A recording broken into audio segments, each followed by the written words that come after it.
Since I was a kid, I've been fascinated by stories. Not just the what, but the how.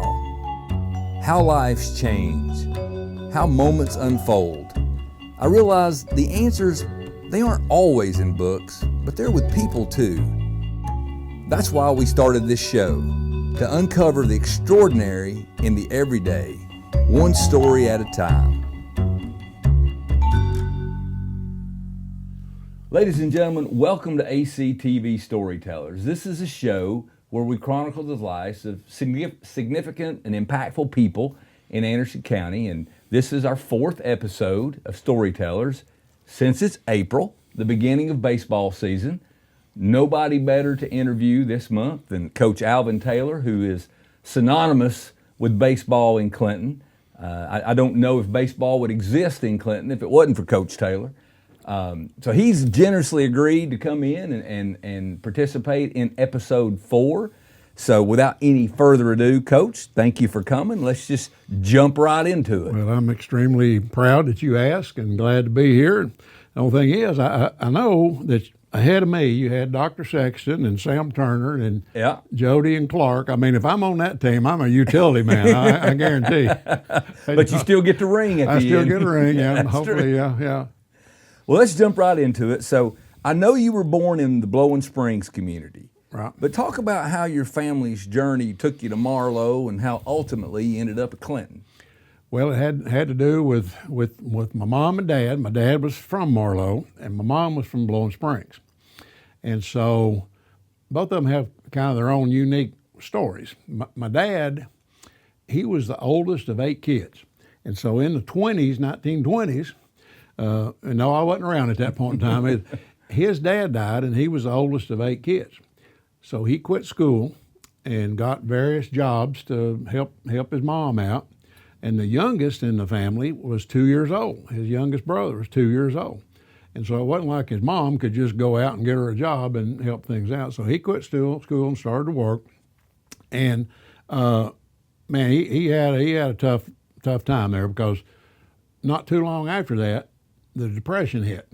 So he's still trying to raise money for his mom and his 7 siblings, and things aren't going too well. Then about a decade after that, World War II hit. And he was 32 or 33 years old. He got drafted into World War II. And the next thing you know, he's over in Europe. And so he had some tough times. And at least when World War II hit, his siblings had gotten a little bit older, but his mom was still home. And he would send his military checks back to his mom. Prior to World War II, he got hired at Magnet Mills here in Clinton. Right. Huge place for a lot of area people. And so when he came back from the war, he got his job back. And so it was at Magnet Mills that he met my mom, and she was from Blowing Springs. And he was the oldest of the family. She was the youngest in her family, although their ages weren't greatly different. And she was still at home with her parents. And so they got married in 1950. That's when I was born. I was born in the house that they were staying in with her mom and dad. And we stayed there until I was like 2 years old. And what happened, my dad's mom started having health issues. She was diabetic and had some other things going on. And so they moved back to his house, his family's house, and she passed away in 1952. So they were, part of it was because of her family, but part of it was because of his family. And so that was the house that I was raised in Marlow.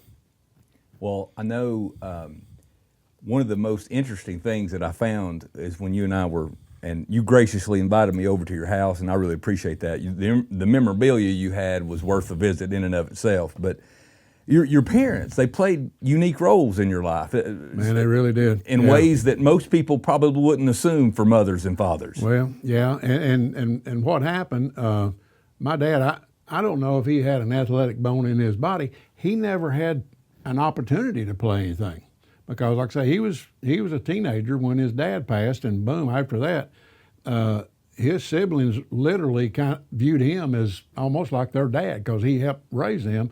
His baby brother was 2 years old, so he didn't really even know his dad.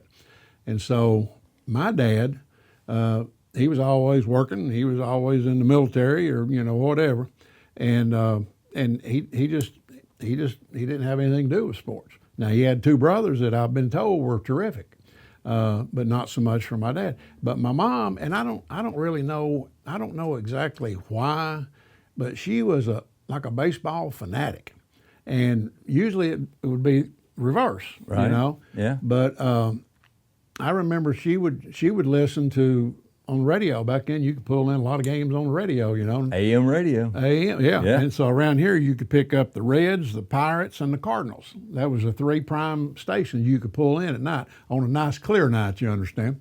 But she'd listen to we'd listen to ball games together, and a lot of times she'd ask me the next day. I had a radio in my room.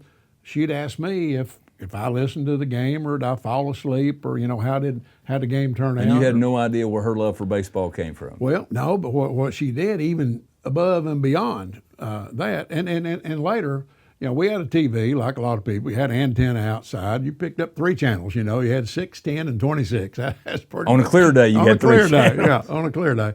And so the absolute only baseball on TV was the Saturday game of the week. And if you missed it, you had to wait till next Saturday. There was not any more baseball on. And so later on in life, when she got hooked up to cable TV, man, she was incredibly happy with WTBS that. and WGN. The Braves are on all the time. The Cubs are on all the time. She'd be watching games like crazy. But what she did, it was incredible looking back on, just an incredible sacrifice. We were out in the county. I mean, we didn't have organized stuff provided. There wasn't like a little league in downtown Marlow, you understand. She thought it'd be a good idea if I came up and played baseball in Clinton.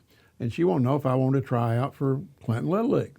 I said, yeah, that'd be great. That'd be great. Now, we'd played, kids growing up down there, whatever was in season, that's what we were playing. And baseball related, we'd do baseball stuff, but we'd play wiffle ball and cork ball and, just all kind of different stuff, I just want you to know, this is episode 4, and cork has been mentioned on 50% of the episodes. Wow. Jody and Clark talked about playing cork growing up in Lake City, that's something I didn't think would happen. 50% of the episodes we talked about cork. I tell you what, that's a fantastic game. Sure. And you can't convince me that doesn't help your hand-eye coordination. Yeah. Because you'd be cork in a soft drink bottle, and you'd pop that cork out and stack them on top, put a pin in it, tape it up, and you'd flip it and bat with a broomstick or whatever. But man, you had to keep your eye on the ball. Yeah, you did. Had to keep your eye on the cork.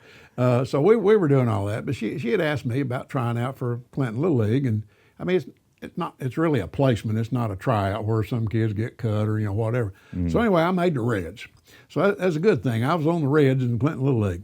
But the bottom line problem is, my mom never learned to drive, and so. Okay, and now I'm on this team, and they're going to practice, and they're going to have some games.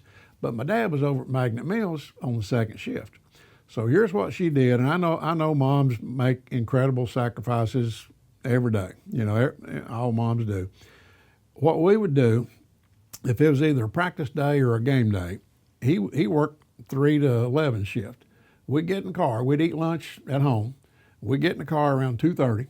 He'd drive to work. Magnet Mills is over next to CVS here in town. Mm-hmm. Everybody's seen pictures or whatever. But where the Clinton Towers is located, there used to be a big parking lot for the employees for Magnet Mills. And so he'd pull into the parking lot and he'd take off, go to work. We would literally be there from 2:45, 3 o'clock till he got off at 11 o'clock. And so, man, that's thinking back on it, that's a huge sacrifice. So we would do anything to kill time. I mean, we'd go around town. I mean, they probably thought we were, breaking and entering or stealing or something there, But you had some stores in town that you don't have today. They had some dime stores. Gann's had a variety store, and Lou Allen Miller's, and had a few restaurants. So we would eat supper at home, but then we would go to one of the restaurants, or we'd go to Hoskins or wherever to eat supper. And so the games would be, probably 6 o'clock. And so if we had the early game, we'd eat, and then we'd walk over to the field there across from the football field. And and then have a game, and then we'd hang around and usually watch the second game. Or if we were playing the second game, we'd go early to watch. We're just doing anything and everything to kill time. And that kind of fostered, I remember you telling me, that kind of fostered a love for reading for you. Oh man, yeah. Back then, I had subscriptions to a magazine called Sport Magazine and one called Baseball Digest, and I would read different novels or whatever. And man, we had all kinds of time to kill. And so I'd just be sitting in the car and just reading either a baseball magazine or some book or whatever. And then we'd go around or whatever. And so that was when I was 11 years old and 12 years old. And I mean, who does that, Right. to a sacrifice? I mean, that was incredible on her part. But that allowed me to get in more organized mode. I mean, usually, at Marlowe, everybody just played, but there wasn't any organized little league or anything like that. And so that kind of opened up some eyes that there's more things out there that you can get involved with. So in Clinton at that time, what was this, I mean, particularly baseball, but what was the sports culture like at that point? I mean, as far as, how organized was the little league, the senior leagues and all that at that time? Yeah, it's sad today. I wish today they were as more organized as they used to be back then. But yeah, you'd start out in little league as, I don't remember having t-ball back then, but maybe they did, and that was just I wasn't here. I was out in Marlowe. But little league was 9 through 12, and then they had next league was what was called senior league. It's 13, 14, 15. And then they had a league called the big league. It was 16, 17, and 18, and all that was here. And sometimes if you had older kids, like in that bigger league, older league, kids would come in from different places. I know I've talked to Clark and Jody different times where they played here at the fairgrounds, a lot of times. But man, back then you could have a league and fill it up with just local kids. And what's sad, and Clinton's not, they don't have the market cornered on this. Every community around now, basically they run stuff for their youth till like age 12, and that's it. Like growing up, we're having like high school kids that I coach. We'd play against Central. At one time over at Central in Fountain City, and then also in Feeding Central High School was Inskill. Both those places had like 1,000 kids in the summer, from little kids all the way up. They don't even have anything now. Right. Oak Ridge used to have, it was kind of a hotbed for baseball there at one time. They go through the boys club, and they quit at age 12. And so, I mean, it's just sad. And you can tell it nowadays on your high school teams, because a lot of times if some kids, like your star players, they're probably going to play out and be on maybe a travel team, and so that works for them. But what about these kids that may not be able to make a travel team? Right. And so you're seeing a lot of high school teams nowadays, their numbers are down, because if a kid's 13, 14, whatever years old, there's nothing available for them. They just quit, and chances are they may not come back. Well, and I think one of the sad things, and you touched on it, is, kids who are with parents who have a little money, they can afford to play travel ball. But if you're a kid that maybe would have played City League, because when I played, my parents, they were working folks, but I played on the same baseball team with Dr. Sexton's kids and Bob Swisher's kids and Dr. Burrell's kids. Yeah. We all played on the same league, and it didn't really matter whether your dad was a doctor or your dad worked in the factory. I mean, we all played on the same team. You don't really see that happen as much anymore, and when the kids, in the local communities, when they don't get to play beyond Little League, by the time they get to high school, they're already kind of behind the 8 ball. Right.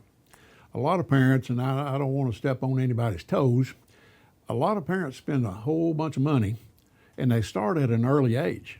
I mean, a kid might be 8 years old or whatever, and they're involved on one of these travel teams. Well, then those travel teams, they want you to come there in the off season for hitting lessons and pitching lessons, and you got to write a check for all this stuff, And I don't know. I mean, like baseball scholarship wise, and it's different now with the two things with the lottery scholarship. If kids got pretty good grades, and they can get into a state school, and get academic money that they used to not be able to get. But athletic money, I mean, they're slicing and dicing it like crazy. You might get books, or you might get a fourth of a scholarship, or whatever. And see, a lot of these schools, Carson Newman, Tusculum, LMU, Maryville College, I mean, they're all high dollar. Pricey. And so, if you got a kid growing up, I don't know. I mean, and I know you get caught up in that, and everybody wants to keep up with the Joneses. I mean, if your neighbor's on a travel team or whatever, then you want to do that. And I'm not bashing travel ball, but a lot of people find when they get up, kid starts at 8 or 9 or whatever. When they get up to about 14 or 15, they're burned out. They're just over it, And a lot of those travel teams are going to Atlanta or Myrtle Beach, or they're traveling all over. High school teams can't do that, I mean, on a regular basis, Mm-hmm. And so a lot of kids are just flat out burned out. And you didn't used to have that back in the good old days. Is people would play Clinton kids, they'd play in Clinton. Lake City people playing, Lake City. Well, eventually you'd get your all-star games and all that good stuff. But man, those days are gone. Yeah. I got a good friend of mine, coaches in college, and he told me just a couple years ago that he's afraid that it's going to eventually hit high school, where a lot of high schools, they won't even have high school baseball, because all these kids, they go to travel ball, and college guys, they can go to one site, one location. There's one in East Cobb, there's one on the other side of Chattanooga, Ripken up here. They got multiple fields. They can go to any one of these sites that has multiple fields in the summertime, because they're not playing at that time. They see all these kids, and that might be where they one trip scouting. You don't have to go all to all the high schools. I'm going to tell you another one be the transfer portal and all this stuff. Now, some colleges in basketball and in baseball, they're not signing high school kids. They don't want to take a risk on an 18-year-old high school kid that basically he's had high school experience and that's it, as opposed to a 21-year-old. He's already played 2 or 3 years of college. He's already bigger and stronger and all that. They're signing those portal guys at the expense of high school kids. Yeah.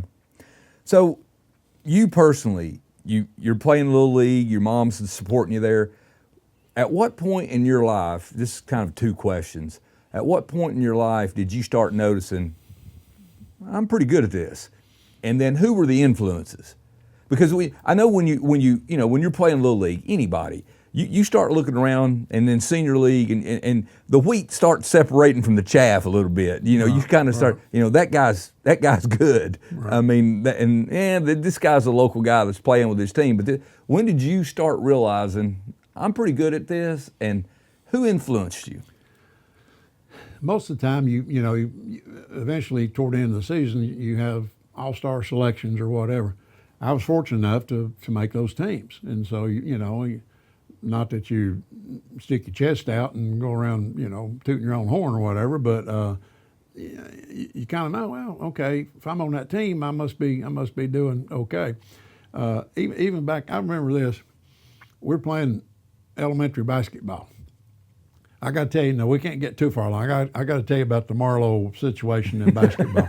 You're not going to believe this. But anyway, just about every elementary school, I can't say that every single one. See, now you got Marlowe and Shinliver and Glen Alpine and Rosedale. There's a lot of places that used to have community schools that don't have them anymore. But back then, I think just most all those had elementary school teams. And we would play, and at the end of the year, you'd have a county elementary school tournament. And I'm going to tell you about the Marlowe gym here in a minute, but I was in the 5th grade. And most teams then, you'd rely on people that were 7th grade, 8th grade, or whatever. I was in the 5th grade, and they had the elementary school tournament at Lake City High School. And you're going to find out why I thought Lake City was something else at the time. I thought I was in Madison Square Garden. I didn't know I didn't know what was going on, but I was a 5th grader playing on an elementary school team, and so you kind of start seeing, and then eventually when I got to high school. there's only two ninth graders, myself and a guy named Tommy Lloyd from South Clinton. We were on the varsity as ninth graders, and we both got to play. I mean, we weren't the main guys or anything, but we got to play, quite a bit being ninth graders. But here you go. I got to tell you this. I grew up in Marlow, and you're going to think I'm lying.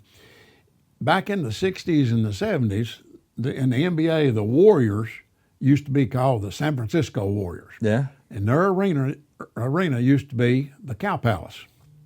Now, I don't know how they came up with that name or whatever, but here you go.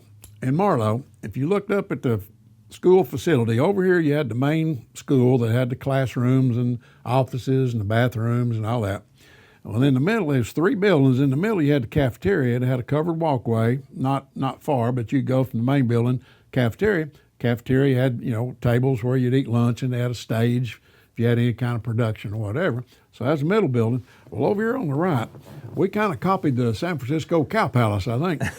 There was this as a wooden structure. It looked exactly like a barn. I mean, 100% like a barn. And so here's parts that just, I don't know if the Marlow people weren't paying their taxes, or I don't know what the problem was. So when you had to walk around, there was no paved sidewalk. You had to walk around the cafeteria. So if it had been raining, you're going through the mud, okay? So then you go over and you get to the gym. You enter the gym. There's no electronic scoreboard. There's no dressing rooms. There are no bathrooms. The only heat in the building, there are 2 pot-bellied stoves at each end of the floor. If I'm lying, I'm dying. That's how that place was heated. And obviously, you're playing basketball in the wintertime. Sure. There's no bleachers. They just had some folding chairs, and people would come in and sit in those folding chairs and watch the game. Now, if the score changed, there's a chalkboard over here. They have to race the score and change the chalkboard, and we would have to dress in the gym. I mean, in the elementary, in the building, and that's where the bathrooms are. And they just pull the shades down on the room in certain rooms, And so you dress there. You go out, and it'd be cold, and so you go out and you had to go across behind the cafeteria to get over to the Cow Palace over here, But that's where we play. That's where we played our home games. And that's why Lake City looked like Madison Square Garden to me. I'm sure that's true. I'm sure that's true. I can honestly say I don't know that I'd ever played in another gym that had a chalkboard for the scoreboard. And well, it's a good thing that y'all weren't running and gunning back then, or somebody would have had to been working a lot to keep. Hey, if they had a 3-point line back then, you'd have had a backcourt violation. But we had we had some good teams when I was 8th grade. Man, we were really good, and we had they were my first cousins. They were brothers, Ollie and Gary. I mean, we ended up, all 3 of us, played for Clinton. It got down at that year, South Clinton was really good, and so we played each other in the county championship. South Clinton took us down, but a lot of their guys, a guy named Tommy Lloyd and Paul Price and Joe Greenlee and different ones that they had, eventually we all were together at Clinton High School. Well, that was an interesting thing for me, because when we talked, I've always associated you with baseball, and I was shocked when I found out that you went to college on a basketball scholarship. Yeah. So how did that happen? Well, again, even more so probably back then, schools would slice and dice those scholarships. I mean, even in baseball today, you don't get a full ride. I mean, unless you're like a high draft pick guy, and now you're combining NIL and all that stuff. It's way before NIL, But fortunately, I had some choices, and some schools I talked to was about baseball. Other schools were about football or about basketball. But what I was really looking for was like a combination where you get them both, and get a better scholarship. I had one coach one time. I went up for a tryout, and he just point blank told me that if I'd been like 6'6" or 6'7", I probably wouldn't be there, because I'd be a much higher level prospect. I wasn't big enough to play the post, and he didn't need any guards, so he didn't even make an offer. And but that school, I had a partial offer for baseball. Well, that didn't really match up, what I was looking for. So there's this school in northern Alabama called St. Bernard College. It's in Cullman, Alabama. They offered me a full ride in basketball. And kind of hard to turn down a full ride. Sure. But they also offered the option that I could have played baseball. But, at the time, and I don't know, sometimes I've kind of regretted this. At the time, I was looking at, well, I've already got a full ride, and so it's not going to add anything to what I'm already getting. So I stuck with basketball, and really, I probably played more summer league ball than high school. Back then, high schools, we don't play 10 or 12 games. That's just what everybody did. I'm sure it had to do with cost and all that. So I actually played more. Actually, as far as playing, I probably played more ball in the summer. I played down in that league in Oak Ridge, and it went up. Their league went up to like 19, so I was like a freshman in college, and I was still playing, summer league baseball. And then I had a roommate, and he was from Owensboro, Kentucky. I don't even remember how this happened. I've asked him; he doesn't remember either. But we umpired high school baseball in Alabama. And was that legal then? I have no idea. I don't even know. I don't know what the statute of limitations are. Now you got to be in the pass some exams and all that stuff, and man, we didn't do any of that stuff. I don't even know how that came about, but we did some umpiring. And then also in the summers, there's a guy in Oak Ridge named Bobby Hopkins, and Bobby was a terrific umpire. I mean, terrific. And in fact, the field down at Oak Ridge now is Bobby Hopkins Field. Really? But he headed up the umpires for summer ball, and after I finished my playing time down there, he'd ask me the next year, "Hey, what are you doing?" I said, "Well, I had a summer job." And he said, "Well, you need to come out here and umpire with me." So I umpired down there when I was in college. I umpired there for 2 or 3 years, So I was always around baseball, either playing or umping. I don't know. I wouldn't want to tell too many people about the umping career, and how they. I bet you've been pretty hard on umpires over your tenure. I do remember up at Lake City one time. I went up there with this guy named Frank Diggs. Oh, and I know Coach Diggs. And he and I were umping, and that was the deal up at Lake City. Man, it was like a 4th of July thing, and it was all day. Oh, that's a big deal. All day deal. Oh yeah. And so we were up. We umpired multiple games. But they had a big picnic and a 4th of July thing and yes, all that business. Still do. I remember that. That would have been about 1970 or 71 or, whatever. There's a chance I might have been at the field the same day with you, Coach. I'd have just been carried around by my mom at that point.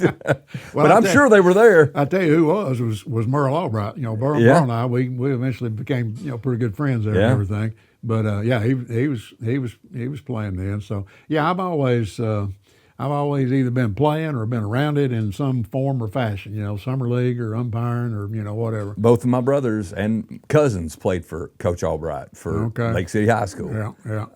They thought that when they got through with his practices, they thought they were in the best condition that they were ever going to be in their lives. I'd say some of mine would have said the same thing because, man, I don't know. We did a lot of running. We really did. But you know what Merle and I did there one year, and I don't even know today if this would even happen. I know they're rivals, Clinton wanted to beat AC, and I guarantee you AC wanted to beat Clinton. Sure. But what we did, we'd known each other for a long time. We had summer camps together for 2 weeks. And first week might be in Clinton, and the second week is going to be up at AC. The next year, we'd reverse it. First week would be at AC and then at Clinton. And we'd tell kids if they had a conflict, like one day, like we'd have it scripted out on what days we're going to do pitching, this and this and this, and we're going to do hitting, and through the Monday through Friday. And if they couldn't make it to one of those days, we're going to be under the same plan, next week. So come down to Clinton or come up to AC or whatever. Man, I don't even know if that would even be feasible nowadays, And we both wanted to beat each other, but at the end of the day, we were friends, you know. And I don't know. I don't know if that could happen nowadays. Well, when you were playing in college, how did the practice, the training, how was it different than high school? And do you feel like it kind of prepared you for that level of competition? In a lot of ways, had similarities. I played for a guy in high school named Jay Nidifer. I mean, he's hardcore. You know, he's hardcore. So we had some rough stuff. But basically in college, and I've always told my guys, anybody that had even a slight chance to maybe get a scholarship, and I've been fortunate. We've had a whole bunch of them that have, and some of them got scholarships, but I don't know, they didn't stay around long enough. I don't even think they unloaded their suitcase. You know, they were hit and gone. You know, but in college, man, it's a job. I mean, it's a job. I mean, I know they're giving you X amount of money for, you know, room and board or books or, you know, whatever. And today's even different than that. But it's a job. And I know like in basketball, we would have a Saturday morning, we'd practice Monday through Friday, preseason. But then Saturday morning, we had a like 10 o'clock practice Saturday morning. And then we'd have a Sunday evening practice like 7:30. And so basically that meant the school I was at, it was like 5 hours away. So there's no going home. You know, I mean, you didn't have time, you know. Now other people, you know, live closer and they could, but still, yeah, it was kind of tough. And you had to be at Saturday morning and Sunday night. That was just part of it. And so that was, I think that helped later on to maybe give some guys some idea. I mean, I think everybody in high school, you know, they think they're it, right. You know. As you get into college, maybe you will still be, but there's a good chance you might not, you know. And that I think that might have helped out, you know, somewhat maybe, and kind of helping kids as they were thinking about college. Most of the high school kids that I talk to, and I see both Anderson County, Clinton kids, they use that. I didn't know that it was going to be a job. You know, when I got to college, I didn't know, you know, whatever sport they're playing, it's like you do it. Yeah. You do it 20 hours a week or whatever, and then there's film study, and then there's workouts and training, and you know, and it's like basically you go to class, and then you do your sport, and then you sleep. Yeah. You know, and that's the college. And I was like, wow. I think that did factor in when I was in college. I think that factored in on not playing baseball, because see what we'd start, like practices hardcore would start in October. We'd have to do stuff, preseason type stuff, and then October, and then you start playing in November. Well, we'd be in some tournament at Thanksgiving. Thanksgiving's out. Then at Christmas, you get a chance to come home, but usually we'd be in some tournament like December the 28th and 29th or whatever. So you got to go 5 hours back to Alabama, and so Christmas is partially out, and so I think that kind of factored in, because I knew in the spring they'd be taking a trip on spring break, and so man, you're missing out on a whole lot if you're trying to do both, you know. So when you're playing ball, when did you start getting the itch to be a coach? When did you know, hey, I you know, when I'm done, this might be what I want to do, coaching ball? And what made you choose baseball over basketball? Maybe when I found out I couldn't guard anybody. You remember when girls, they played 6-on-6? You know, you'd have three offensive players down here and three. I need to play. We need to have boys basketball. Like that. I would stay down here while everybody gets to shoot down here. I didn't want to be down here and guard. But you know, growing up, there's three things I just knew I was going to be. When I was a little guy, I just knew I was going to be a cowboy. And so I had me a guitar and everything. I just needed a horse. That's all. Gene Autry, Roy Rogers. Exactly. I mean, that's what I grew up with. And so I just knew I was going to be a cowboy. Well, eventually you find out there is no horse and you can't sing, and so that's probably out. That's probably out. Well, like the next thing, I just absolutely knew I was going to be in major leagues, and I was probably so talented I'd probably be in the major leagues and the NBA, you know. Well, at the same time. Oh yeah. Okay. Yeah. Well, in baseball, they started throwing this thing called a curveball. You understand? I've heard of it. Curveballs and me probably didn't get along too well. It's crippled a lot of baseball players, I'll tell you. If they kept throwing straight, I might still be playing, but they'd throw these curveballs in there. And so kind of saw that Major League Baseball may not be in the picture, you know. And then in basketball, especially when I got in college, I mean, I could shoot. I mean, I was a good shooter, but like in the league, it was called the ACC, the Alabama Collegiate Conference, and there's 4 teams, 4 schools down there was just bigger than everybody else, and they all had football, and the other 4 didn't. But I know you heard of Jacksonville State. Sure. They're big now. That was in our conference. There's a school that used to be called Troy State, but now it's Troy University. They just got in March Madness. Yes. There's a school called Florence State. It's now the University of Northwest Alabama, and they've been good in multiple sports, you know. And so, man, you get in playing those guys. I mean, yeah, it's kind of a rude awakening there. Even guys on my team, we had a guy named Dale Hardiman. He's one of the best athletes I've ever seen. He's about 6'4", just run like a deer. He led that conference in scoring, averaged 20-something points a game. You know, just terrific. But he got drafted by the Cincinnati Reds, and he got up to like AAA, but that was during the time of the Big Red Machine, and he saw the writing on the wall. You know, well, I saw it a little bit sooner than Dale, I think. But I love sports. Even today, I love to go to sporting events. Doesn't matter what the sport is. I love or watch them on TV or whatever.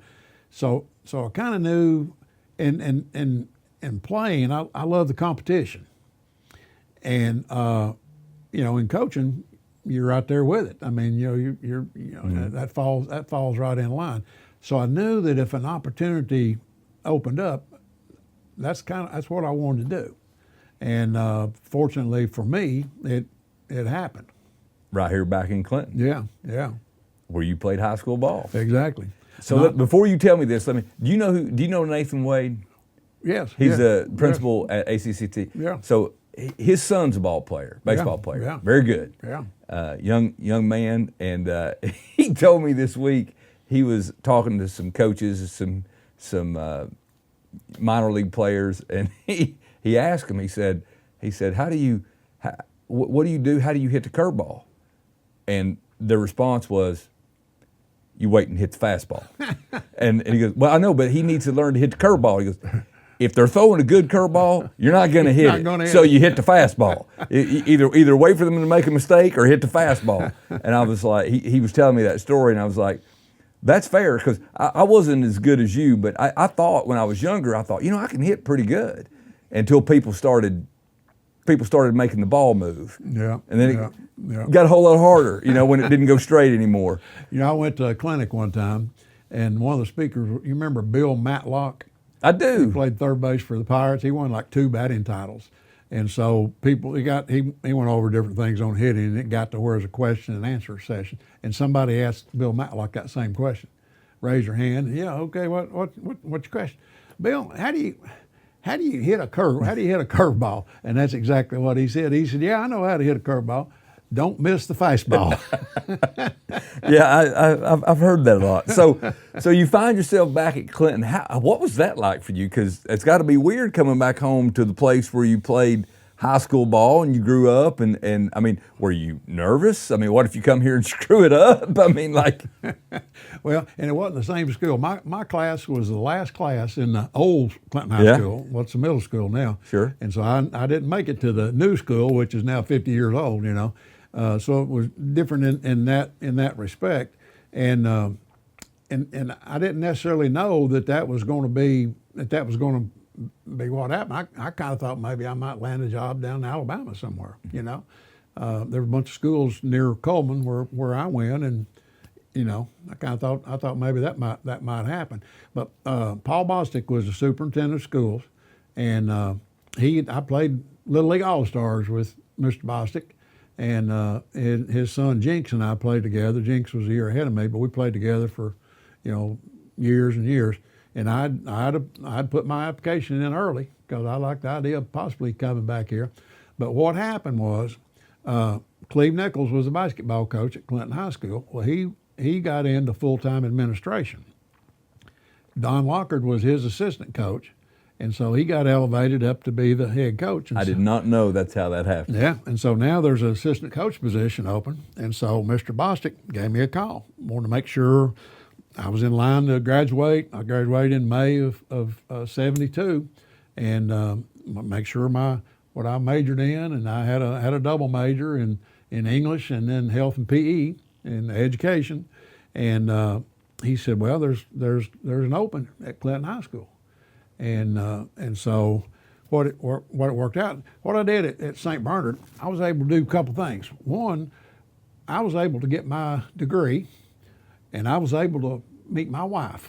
My wife was in school down there, yeah, and her dad was in the military, and so we started dating, and we got married in December of 1971. We were both seniors at the time, and so when I landed this job, there wasn't a job that she had. She had to go back and get some elementary school certification that she didn't have. So she got hired the second year, and she taught kindergarten, for years. But yeah, a lot of it had to do with Mr. Bostic, and a lot of it had to do just strictly with timing. I mean, people don't understand, like if a coach gonna get hired over to school, there's got to be a teaching spot there, Mm-hmm. If there's not that spot, then there's not a match. Or if they've got a spot and you're not certified in whatever the subject is, you're not going to get that job. So were you teaching English or doing PE? English, yeah. So you taught English and Yeah. Wow. Yeah. Well, Coach, I hate to do this, but we just got to, because there's no way to tell the Alvin Taylor story without talking about it. So I want to stop the chronological flow of your story a little bit. Yeah. And let's talk about this friendship of yours. There's no way to tell your story without talking about Freddy. Yeah. Oh no, I totally agree. And if you hadn't brought it up, I guarantee I'd have found somebody to work it in here. I guess first thing, anybody that sees this, Freddy's in need of prayers.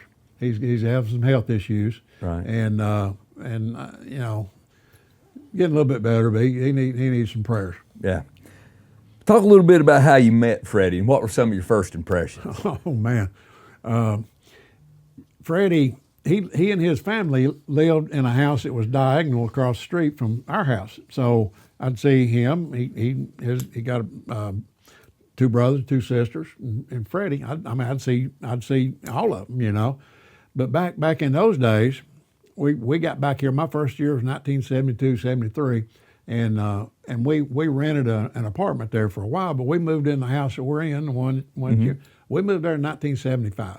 So in 1975, he's diagonally across the street every day, But back then, Freddy was a lot more active. I mean, he would walk all over creation.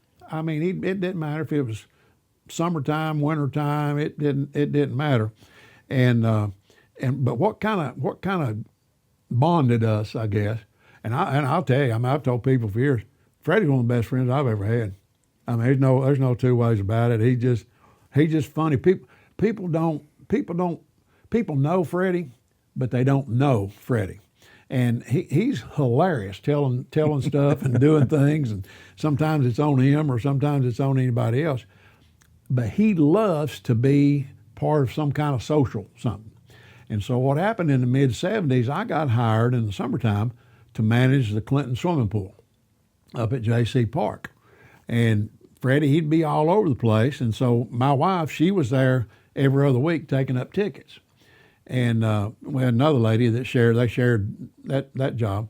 And so he liked my wife, and so he'd be there. Freddy always had an eye for the ladies. He likes him some women. And so in the summertime, there's a lot of women to like Sure. there, Sure. He'd come by there every single day. I mean, every single day. And so what we did, we got him lifeguard. We got him swimming trunks. Mm-hmm. Now he can't swim a lick, but we got him swimming trunks, and it had a lifeguard tag across it. And we got him a whistle, and so he'd go around the pool like he's a king. He's a king Ben. David Hasselhoff of Clinton. Oh man, yeah. I mean, it was just a sight to watch him, and of course we'd make sure he got something to eat there, But I mean, he was literally he'd be there every single day, I mean, it'd be something just hilarious. Well, sometimes he'd get a little bit grubby looking there, and we had a shower up there, and I'd take him back into the shower and I'd shave him, and try to clean him up there, and so that kind of got things a little bit tighter. And then that was along about the time when he started coming to all of our baseball games down at the fairgrounds, and see, the guys I was coaching in the mid-'70s, they were the same age as Freddie. Or I guess the other way, he's the same age as they were. and so they all, I mean, he knew all them guys because he'd been around Clinton and all those guys. He knew every one of them. And so he started hanging around at the baseball field. And he started out, if there was a foul ball, he just go get it. I mean, he just did. And so, where'd that foul ball? Well, here, Freddie's coming back. Well, back then, baseballs cost, I think, maybe $3.50, $4 maybe, somewhere around $45 a dozen, maybe, something like that. And it didn't take too long. Up at the fairgrounds, you got the pavilion, and over here you got East Drive, and you got stuff. There's all kind of competition for people to get a baseball, if they foul it off. And so I told Freddie, I mean, he started getting those balls, and I've told people for years, he'd almost get them before they quit rolling. He'd see it flying off, and here he'd go. And so he'd come back with a baseball. And so I told my buddy Gene Owens, he was coaching with me, and I said, man, we just need to start paying him. So I started paying him $5 a game. And I mean, really, if he saved you from losing one baseball, you've almost got your money back, And he loved it if we ever played a doubleheader, or if something. We used to have an invitational tournament where there'd be Thursday, Friday, Saturday. There'd be multiple games, Yeah. And he loved that because, see, people don't give Freddie enough credit. He knows about some money, and he knows $10 is more than $5, and so he'd say me rich, for the two games. I said, yeah, you're rich, but man, it was hilarious. But what he'd do, he'd get him in his left arm. He's not able to use his left arm, but so he'd get a ball and he'd kind of stick it in his arm. He'd go get another one, he'd stick it in his arm. So we'd go along and the umpires would stop the game. Hey, we need some game balls. And wait a minute, time out, Friday. And he'd have about 4 or 5 baseballs under his arm. And so he'd reach in there and he'd throw it. The umpire might be straight ahead. He'd throw it over here, and the next one would be and so, like in a major league game, you have the 7th inning stretch. Yeah. Well, we'd have the Freddy Fagan stretch there because we'd have to wait till he threw the baseballs back in.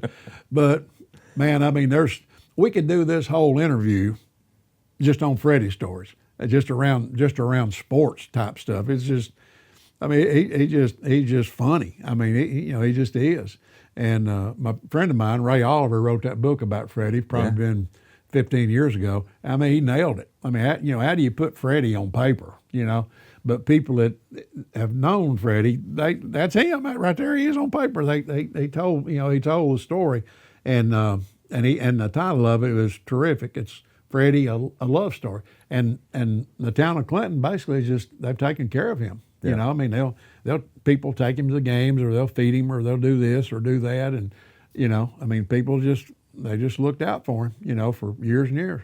When I first started coming up with this idea to reach out to you, I told a couple of my friends, I said, hey, I think I'm gonna call Alvin and see if he'll be willing to do the show, and every one of them said, you could do 2 parts. You could do Alvin, his life, and then just do Alvin and Freddie. Oh, I wouldn't disagree with that at all. Well, and I want to tell you, I talked to Ryan, and I thought maybe we should bring Freddie in and do this. And Ryan said, no, I'm afraid the FCC to pull our license. Well, that's very true. And many times it's loud and clear.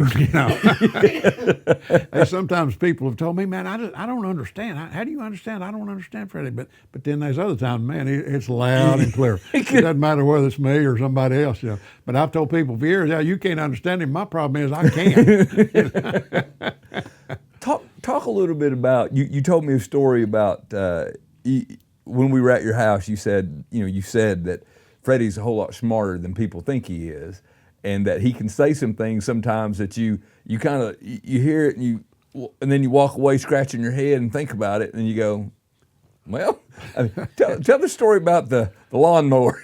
Oh man, oh man. When we first moved in our house, we didn't have central heating there. We had this huge attic fan, and in the summertime, if you opened up some windows, that attic fan, man, it'd stir the air, real well. So we were laying down, we upstairs. The attic fan was going, and it's probably 11:30, something like that. And all of a sudden, you hear this this motor. I'm about half asleep, and I said, "What in the world is that?" And it's, I don't know. Go check on it. See what that is. And so I went to the upstairs window, and you could tell the noise was coming over from Freddie's house. And I said, "Hell, I think that's a lawnmower." And so I put on some clothes and walked over there. And sure enough, it's pitch black dark, and Freddie's out there with a push mower mowing the grass.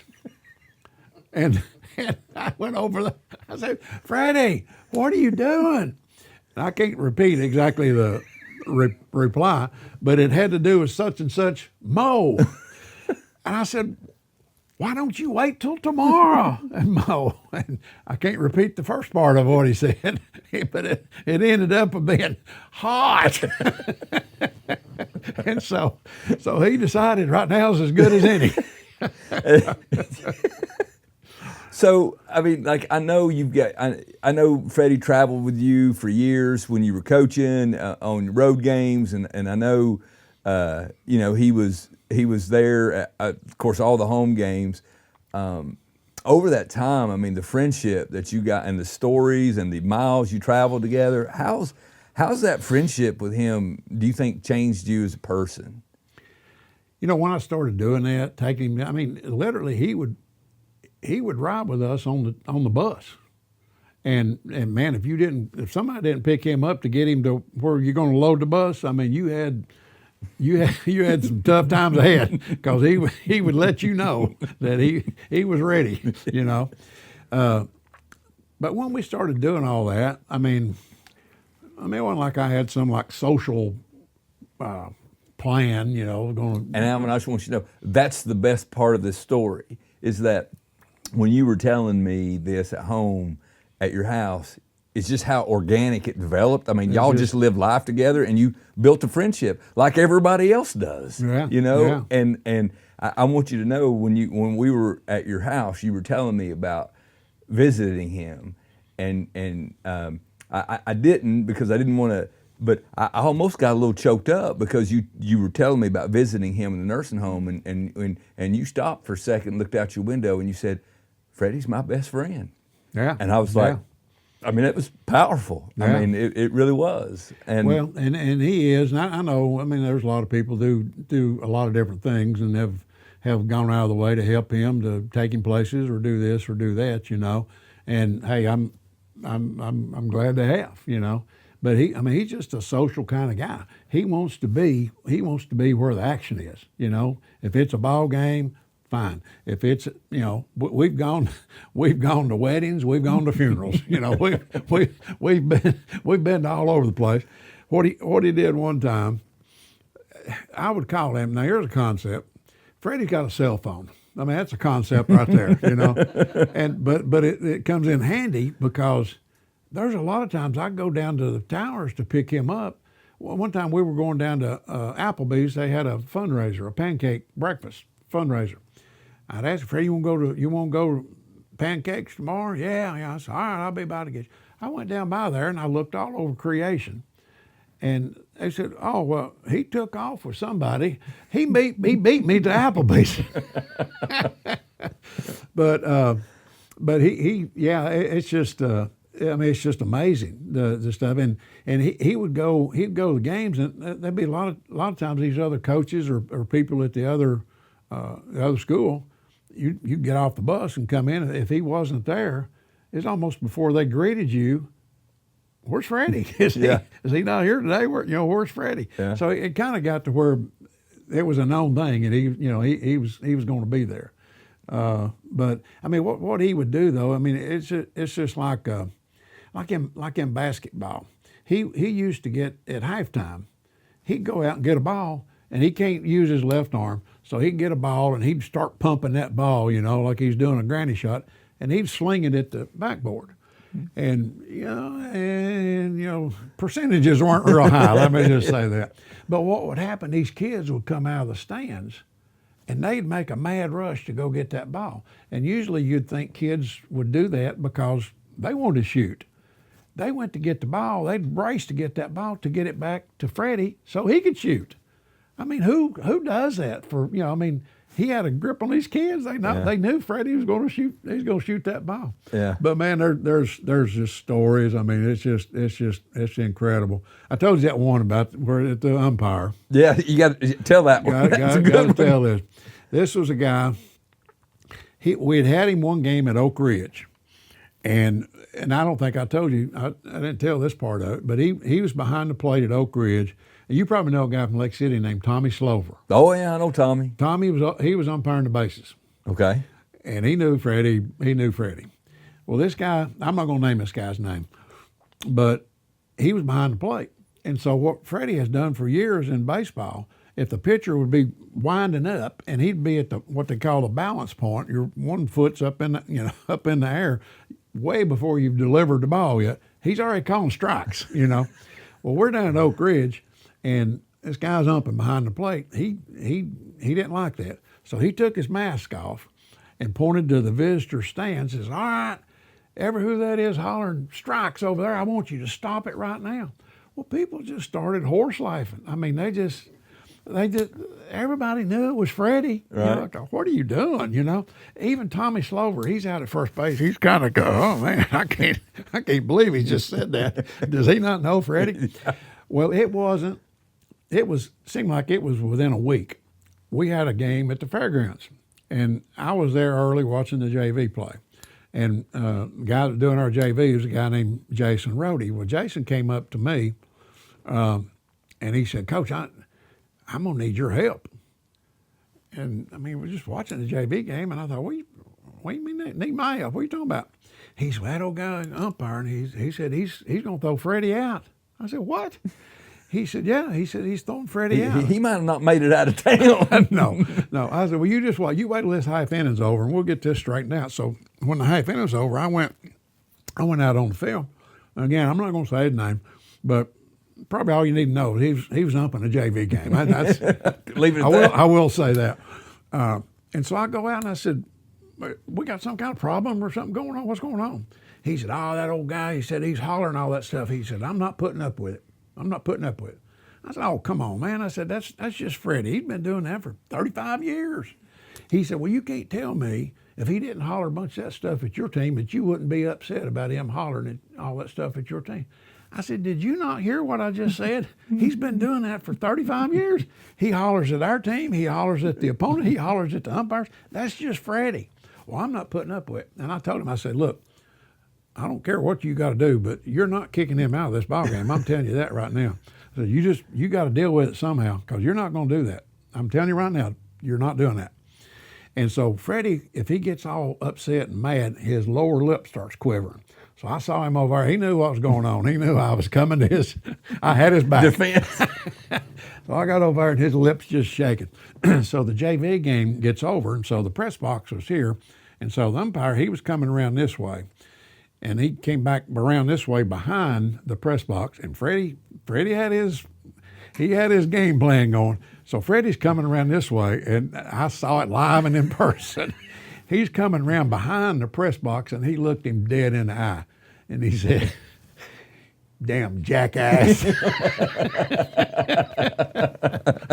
So, oh man! So Freddie had his day. He got his 2 cents in right there. But man, he had, and I tell you, I mean, you know Nate Stacker. We were riding on the bus. We got on the bus there and we're going by Oak Ridge Highway there, coming off from the high school, and came in behind Holly Gamble Funeral Home. And so Freddie was talking about the funeral home. His dad had recently passed away, and that really bothered Fred. And he started talking about the funeral home. Well, Nate couldn't quite understand what he said, so I had to interpret a little bit. I said, "Well, Nate," I said, Freddie's telling about his dad at the funeral home. You remember I told Nate about it. I said, you remember me telling you about Freddie's dad passing away? Oh, yeah. He said, Fred, I'm sorry about that. Well, that kind of went right over right over Freddie's head. He said, me die, me funeral home. I said, oh, you gonna be at the funeral home? Yes, but he said, well, you die, you funeral home? I said, yeah, I'll be at the funeral home. I said, if I die, you gonna come up and see me? He said, yeah. And he said, you die? Me keys. He wanted my keys to the park. I said, dang, Freddie. But then he nailed this though, and he nailed this. He said, me die, downtown closed, school out. and that's exactly that's exactly what will happen. That's what's going to happen. But he nailed that. So they're just story after story after story on Freddie, and I've witnessed a bunch of them. Yeah. Well, let me ask you this last one. For you, for Alvin Taylor, what have you learned from him? What's he taught you? Well, I think maybe God's got a sense of humor. I think maybe. I'm not so sure why God didn't put him here with us, just to see how people would react. Mm-hmm. But as far as my part, I think it would to be more aware of other people around you. Obviously, there's a lot of people around you. They may not have disabilities that Freddie deals with, or problems that he's dealt with, physically or whatever. But be more aware of your surroundings and the people, and more attentive to what to do. A lot of times with Freddie, to be honest, and this is no knock on anybody, people they don't understand what he's trying to say, mm-hmm. and they don't take the time to listen to what he's trying to say, or get somebody to help them to interpret what he's trying to say. Mm-hmm. But yeah, I think that would be more attentive, because of him. And but man, he's just incredible. He goes around. He's in the towers, and he used to be on the third floor, and they got elevators. It wasn't like he could negotiate, but then there was a room open on the first floor, and they want to move him down to the first floor. The family did. So when they had to take all his stuff down, and this was like 15 years ago, they counted out over 1,000 T-shirts, sweatshirts that he had people to get. But I bet you anything, he's acquired at least 1,000 in the last 15 years. Because if you go somewhere with him, everybody's got something to give him. Sure. I've given him shirts for my school. Last week, for example, his brother, I told him if there's any way, see now he's confined, he's in a wheelchair. If there's any way they could get him to the fairgrounds.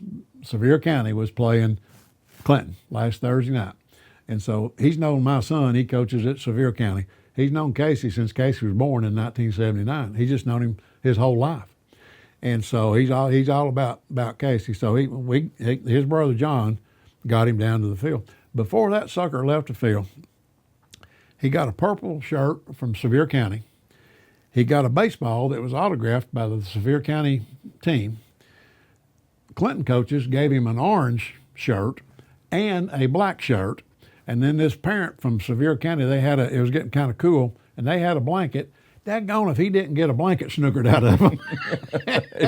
And he left the fairgrounds with all that stuff before, Well, again, I kind of being repetitive, but my most favorite thing about your all's relationship is, like you said, it wasn't a social movement. It wasn't you just developed a friendship with another human being, and I think that's a fantastic story. And I just I knew when I wanted to sit down and talk to you, there's just no way that we could do it without talking about Freddie. Yeah, there's just no way. It's just you just can't get me started, because they're just story after story, and they're all hilarious. But like when he was shooting hoops in halftime, mm-hmm. he loves it. People watching him, being there, being part. Yeah. He loves it at a ball game, or he'll go to church, and he just loves that interaction, and it's That's amazing. fantastic. I mean, it really is. Well, let's flip back to your story, and I'm stealing a little line here from Thomas Wolfe.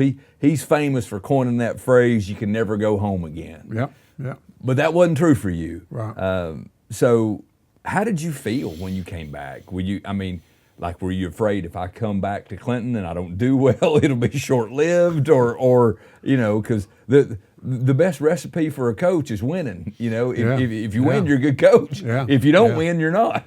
Well, probably one good thing, and in some ways it was a little bit awkward, I guess, in some ways, because see, that had only been 4 years, my 4 years of college, and then boom, here I'm back. There were siblings of kids that I went to high school with, and so they kind of always knew me by first name. Well, now you got to cut that off. That's no more. And so that was a little bit awkward, and then probably, I don't know if some people maybe parents maybe thought they could. I don't know if they thought they'd take advantage because they thought they had an in, they knew you or whatever, and that probably factored in somewhat because, back then, we had to make cuts and all that stuff. Everybody didn't make the team. Everybody wasn't in the starting lineup. But man, I tell you what, in the 70s, Clinton baseball was loaded, and so was like Clinton basketball when I was helping Lockard. Back then, what we had, Norwood Junior High. Back then, it was junior high. When I first came in, it was Clinton Senior High. See, we didn't have ninth graders; they were to junior highs. But Norwood Junior High, man, every year through basically the whole decade of the 70s, they had just incredible athletes that were coming to Clinton, playing football, basketball, baseball, whatever. And so really during those times, I didn't have anything to do with football, but basketball was really good. Baseball was really good. I got spoiled, and so that kind of helped things, as far as the sports end of it goes, Yeah. So, as you know, baseball's a tough sport. It's a sport of failure. If you're fantastic, you fail 70% of the time. If you go to the major leagues and you hit 300, you play long enough, you're going to go to the Hall of Fame. Right. Which means you fail 70% of the time. You don't want that percentage as a brain surgeon. No, sure. you do not. So when you're teaching high school guys the game, how do you balance teaching the technical side of baseball, how to hit, how to throw, how to hit the cutoff man, all that kind of stuff, and the mental side? Because the fact is, when that 16-year-old goes up to the plate, he's going to fail more times than he succeeds. Yeah. Oh, yeah. Yeah. And by a large margin. Right. How do you teach that with the young guys? I think I evolved in that because when I first came in, I've always kidded these guys.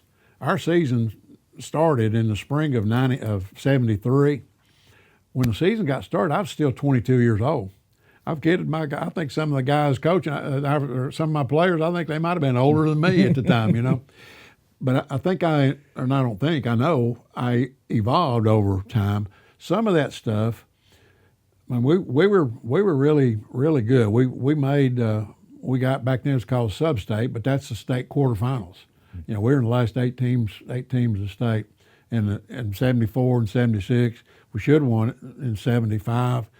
So those teams kind of spoil you, and we weren't winning every single game, but we were winning our share, and maybe later some of that stuff came to light, and I'll be honest, I didn't handle some of it very well because I was just spoiled. Hey, we ought to be doing better than this, But what I learned and picked up, and then since then, I've passed on to Casey or any other younger coaches that have asked me, try to pick my brain about certain things. Everybody as a player, doesn't matter what sport you're coaching, but everybody's probably played that sport. The position that you played. You better learn everything you can learn from a position that you didn't play. Like when I was playing, I pitched, played first base, played in summertime, played some shortstop. I knew about playing those positions. I didn't know anything about catching. That's a prime position. You better find out something about catching, about your footwork and blocking and throwing and all that stuff. So I think you gotta always look to grow, to learn, and really, if you get to the point where you're not doing that, you don't need to be coaching. I mean, you just don't. The success and failure stuff, man, that's tough, and a lot of times it may not be till a guy might be a senior. You know, maybe as a sophomore he's really struggling, or definitely as a freshman. You know, now they're really struggling. So you gotta hang with them.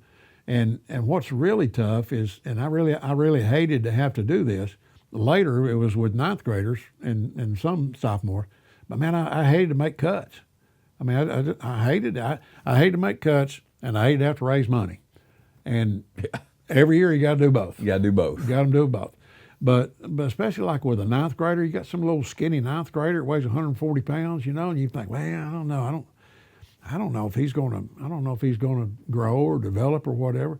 And you might say, well, we've already got X number, that's all we need. And so you may cut this kid, and you don't know if that kid's going to come back or not. What if that kid does grow and get better? And I know early we weren't cutting ninth graders because it was just 10 through 12, but we had some sophomores.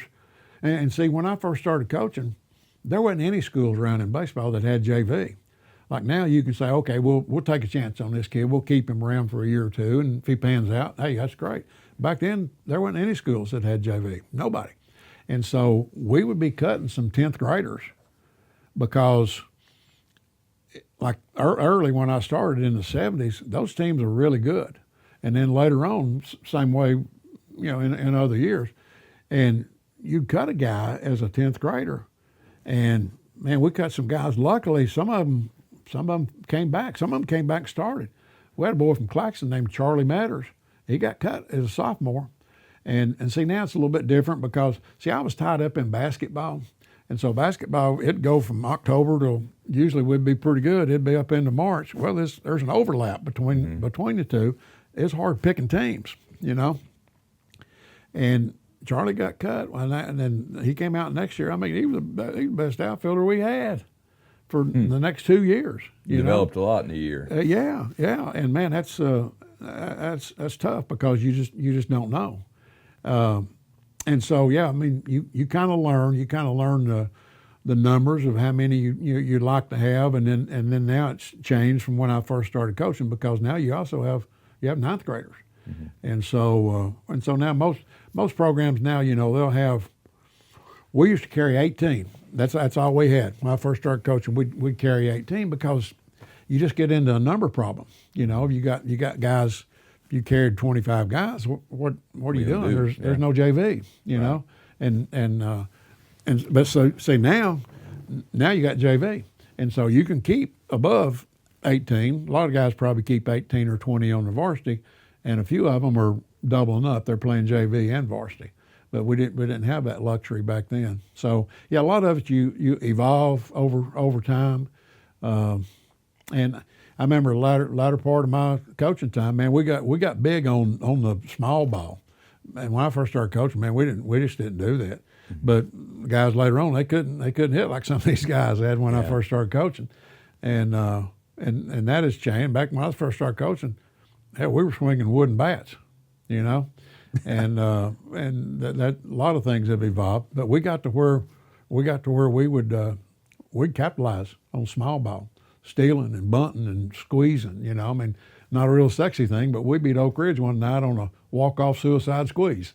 Yeah. And you know, that's not as sexy as hitting one over the fence, but hey, it's a W, baby. But that's right. When you look back in the book, it goes in. Well, you know, I mean, like when my wife and I, when our daughter was playing softball, you know, Ginger, she didn't care much about baseball, softball, but when Taylor started playing, like she all of a sudden she had, you know, literally skin in the game, and she understood.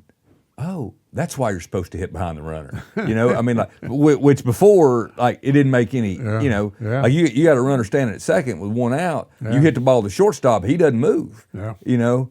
You got a runner standing at second with one out, and you hit it behind him. Well, he just moved 90 feet, and he's closer to scoring. You know, so as I like to tell her, there's two things about baseball: not all outs are bad, and nothing good comes from strikeout. I mean, you know, that's not all outs are bad, and nothing good comes from a strikeout, unless it's your opponent, right? That's right. So, a lot of high school athletes, you hear it from them all the time, talk about their coaches as like instrumental figures in their lives at pivotal times as they're growing up. How important was that role to you? And did you see yourself as a mentor to your players, both on and off the field? You know, I think I have more now, more since I've gotten out, because there's been a lot of guys reach out to me, even during COVID. I'd get some calls, people just checking in, see, you know, hey, you doing okay? Or, you know, wondering about you, you know, whatever. A lot of times there's been some gatherings. Like last spring, we had a reunion we went up to Harrison's, and then we had a reunion at the field for the team of 1974. And 50-year reunion for those guys. Man, that's hard to believe. But they said a bunch of things that is more appreciative now, and they probably wouldn't have said, you know, in 74 or, you know, 75 or whatever. Probably wouldn't have known how to say it. Well, yeah, and so I think over time, I think there's been a lot has happened. There've been a lot of good comments made that I'm very appreciative of, you know.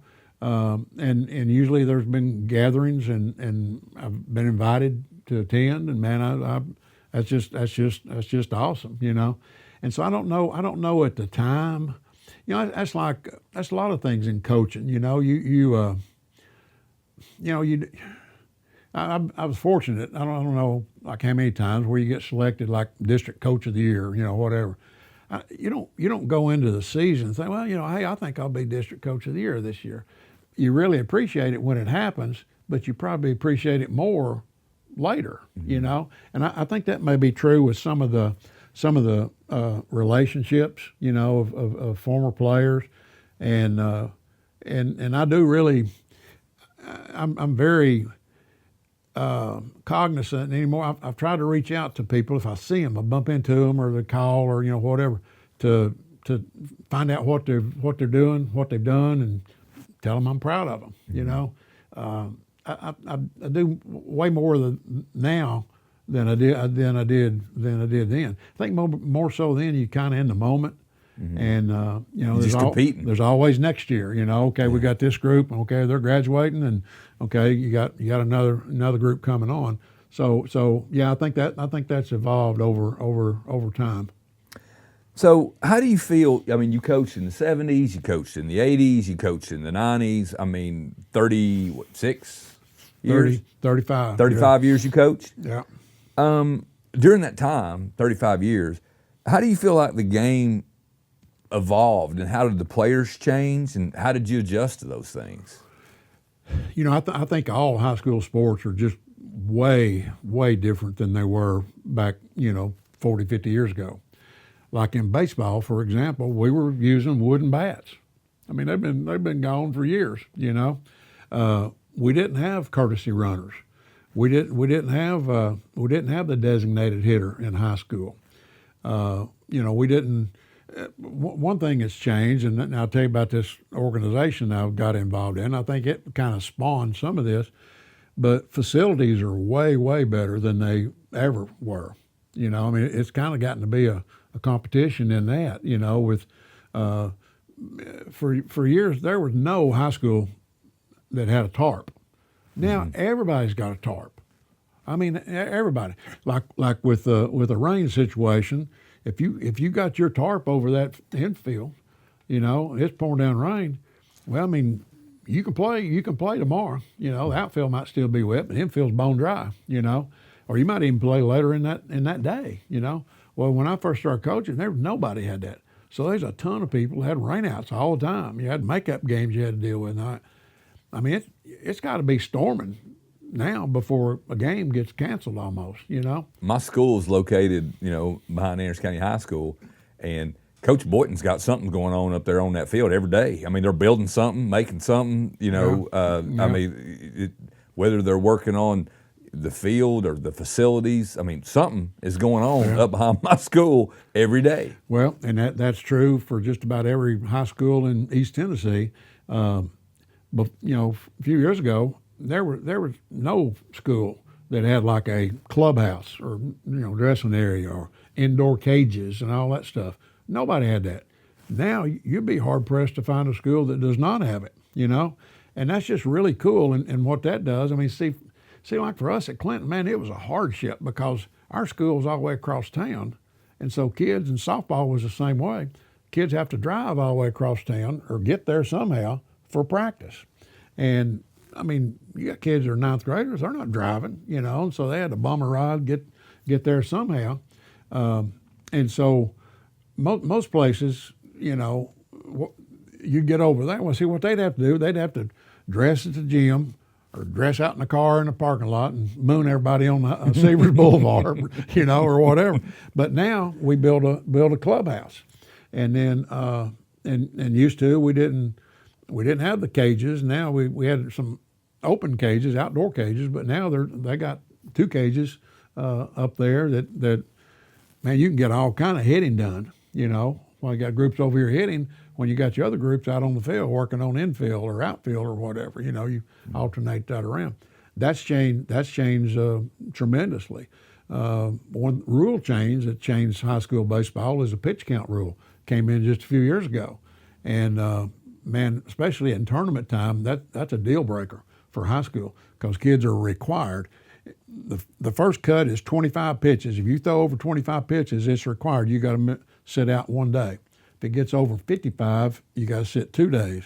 75's 3, 105's 4, 120. If it's in the bottom of the 7th with the bases loaded and a full count, and your pitcher's on 120, he's got to come out.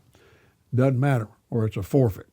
That didn't used to be the rule. Wow, I didn't know that. Yeah, I mean, it's changed. If he throws 121, no matter what, it's forfeit. Forfeit. Wow. Yeah. Did not know that. No questions asked. That's a deal breaker when it comes tournament time. Yeah. Because guys, like you go to a state tournament starts on Tuesday, it's over on Friday. So if your guy on Tuesday pitches, you know, 105, 110 pitches, he's done. Yeah. You're not going to see him again. Now before, and it's all for protect the kids, protect pitchers. But before, if that's your guy on Tuesday, he's probably coming back on Friday. You know, before if just for 2 or 3 innings, you know, whatever to close the game out or whatever. Can't happen now. And you're going to throw your ace. Yeah. That's different. So that, I mean, all that stuff is changed dramatically, and it's changed for all the schools. You know, it's just the way everything's more legislated through the TSSAA.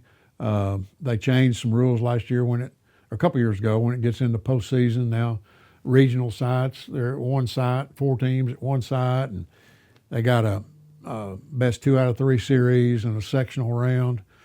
And man, it was rough back in the 70s and 80s. When you got out of the district, and you got into the region was Monday, Wednesday, and what they call the sub-state was Friday. Monday, Wednesday, Friday. You had to win every one of them. Right. And man, that's tough to do. That's tough sledding because you just, you know, pitching stuff. Now you got to win on Monday, but you don't have to win on Wednesday. See, now if you lose on Wednesday, you're on the road.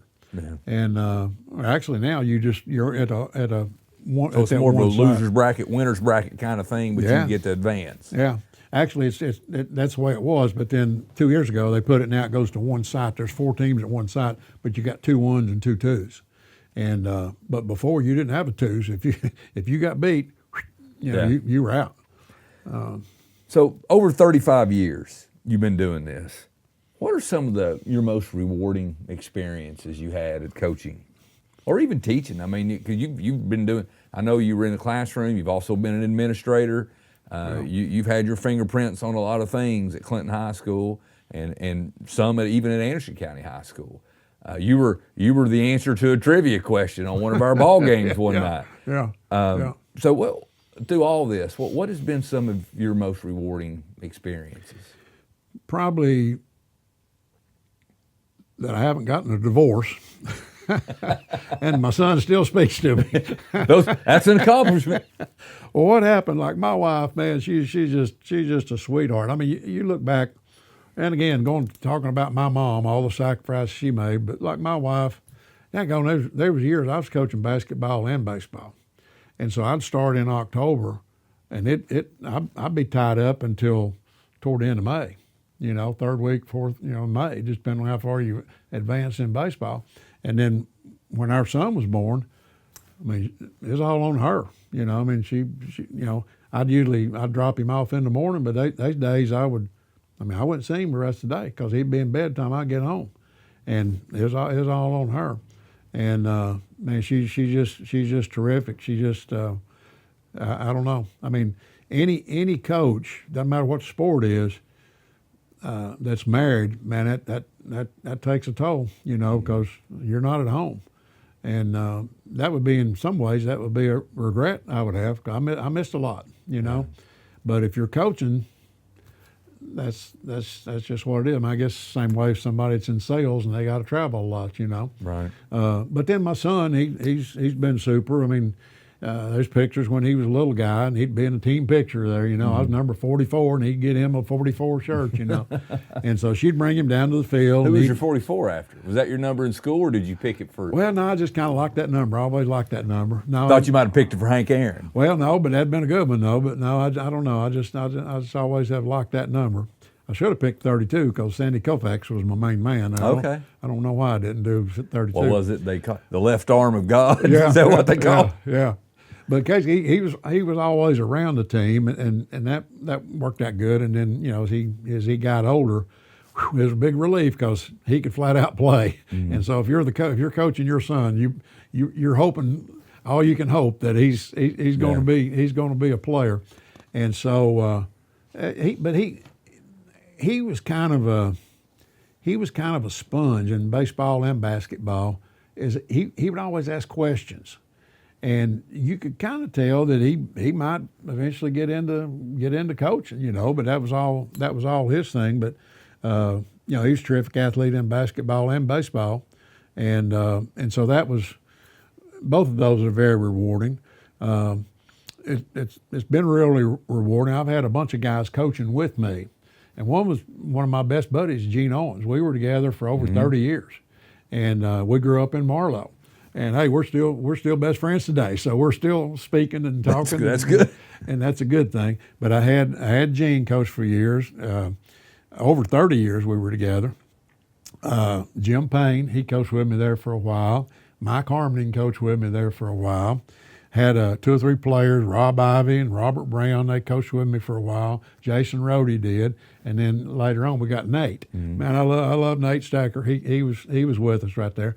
And all those guys that I just named, man, we just always got along. And I knew those guys, they weren't going to knife me in the back and try to undercut me or second guess, you know, whatever. We just all got along just very, very well. And down through the years, overall, I think I had real good relations with parents, you know. And overall, I think with players as well. I mean, it goes back to Fleetwood Mac's song. I don't remember. I think it's on that Dreams album. Whatever. There's one line: "Players love you when they're playing." I think that's a good record too. I think that's probably true. The ones that still like me might have been the ones that were playing. But you know, I always really tried to be fair. I mean, I didn't cut somebody just out of, you know, spite or, you know, whatever. I just don't get it when parents put a lot of blame on the coaches. Well, he's not playing the right boys. My boy, he's always played shortstop or, you know, whatever. I mean, what coach is going to put kids out there that you think they're going to screw up, you know? Or you don't think you can win with. We got a kid over here, yeah, he's better, but we're going to put this boy out here because, you know, he's probably going to screw up, you know? And so I never did quite understand all that, but by and large, I think had a good relationship with majority of the parents. And, you know, it's kind of I had a good relationship with the other coaches. We all were trying to beat each other. But here's something. I had 2 guys that were coaching at different times at Oak Ridge. And Oak Ridge, I mean, to me, Oak Ridge is the rival. I know some people probably say AC, but for me, it's Oak Ridge. That goes back to my day. Oak Ridge, 2 coaches at Oak Ridge asked me to come and speak to their team. Now, who would have ever thought that? You know, somebody from Clinton's going to go speak to the Oak Ridge Wildcats, you know? But man, I was honored that they asked, you know? And so that's kind of good about everything they ask. And actually, I've had I've spoken at a couple of funerals. Man, that's kind of Tough. Bittersweet. But I was honored that I got asked. So yeah, I mean, they just a lot of things that just kind of tie that in. But I don't know in the moment, any kind of thing. The way I always look at athletics, the players run the show. I mean, the players make it. I mentioned this. I was fortunate. I got selected into the Tennessee Baseball Coaches Hall of Fame. I had to make a speech, and that was the gist of my speech: is that good players make good coaches. Now, coaches can bring out things and pull things together and do all that, but at the end of the day, you can bring them together and pull them together and whatever you're trying to do. If that team can't play, you're not going to win. Yeah. And so, I was fortunate enough to have some really good teams with really good players that made things a whole lot easier. And I use Joe Torre as an example. Joe Torre got fired by the Mets and the Braves and I think maybe somebody else because he couldn't coach. He didn't know what he's doing. Yeah. He didn't have a clue what he's doing. He got with the Yankees. And all of a sudden he got a lot smarter. He got smart. He had Jeter and Mariano and Alex Rodriguez and Bernie Williams. He got smart. Jorge Posada. I mean, you just named the whole lineup, and all of a sudden he just got smart. Yeah. They won multiple World Series, 3 in a row. But I used Joe Torre in that speech, and I mean, I fully agree with that. I mean, you can't tell me that Torre was that much worse with, he coached the Dodgers. He, managed the Dodgers. With the Dodgers or the Mets or the Braves, you can't tell me he was that much worse than when he had those guys with the Yankees. It's amazing how much better you get when you got Hall of Famers. Oh man, yeah, no joke. And so that's true for high school guys. When you got guys that are going to go to, going to go on to college and play some ball, or guys that will try to do what you want them to do and all that. But at the end of the day, I mean, it's a player's game. I don't care what sport you're talking about. You can do all the X's and O's you want to do, but it's not going to work, if you don't have the players. Well, as we round third and head for home here, this last section, it's just a lot about, because baseball is such a unique game. I mean, it is so different than, most of the time in football, if you got the better players, you're going to win. I mean, more times than not. But baseball, man, you march a guy out there that's pitching the game of his life, you could put the 27 Yankees out there and you may not win. I mean, if a guy's hitting his spots and throwing those balls that look like strikes and strikes that look like balls, I mean, it's tough to win. So I've entitled this last section you brought up the Yankees. So I've entitled this last section a little homage to Yogi Berra. Baseball's 90% mental and the other half is physical. So Gary Houck, a guy that we both know, he was a longtime high school umpire. And he once told me over his career, there were 2 guys when he was an umpire that when they hit the ball, that it sounded just totally different than any high school player he ever saw play. He told me that if he heard one of those 2 guys hit a baseball with his eyes closed, he could tell you who they were. And those 2 guys are Todd Helton, who just recently went into the Hall of Fame, and Sean Summers, who played at Oak Ridge. You coached against those guys. Oh, yeah. Unfortunately. Talk about that a little bit. Talk about your experience with those 2 guys. Well, I think first of all, Gary, he didn't get out enough because there were some Central guys that could hit it. Bubba Trammell? Bubba Trammell being one. Chris Freeman being another. No, really, Central had some guys that were just, golly, bum, they could flat out hit. Now, not anybody anywhere close to Helton. I mean, he's just a cut above anybody I've ever seen. I mean, it's no contest. It's just no contest, Coach, I will tell you this.